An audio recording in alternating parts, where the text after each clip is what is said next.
Na huyu mtoto ambaye tumempoteza leo, niwaambie tu kwamba tuna masikitiko makubwa kama vile kijiji, kwa sababu familia au baba na mama wa huyu mtoto ni watu ambao sisi wametupa kipaumbele sana kama kijiji cha Sia10. Kwa ajili ya nini?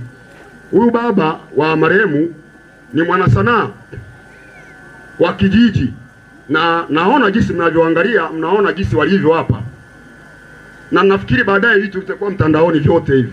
Ni kwa ajili yake huyu baba, na ndio maana mmeona hata vijana wako wengi na watoto wanashangilia pale, kwa sababu tumempoteza mtoto wa msanii.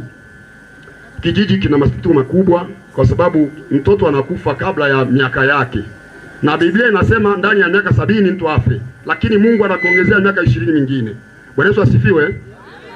Sina mengi ya kuongea, na aga tu kwamba kila kuku ana mlango wake. Kama wewe ni mtu ambaye hujui kanisa, tutakupeleka kama mbwa shauri yako. Karibu kwenye kanisa.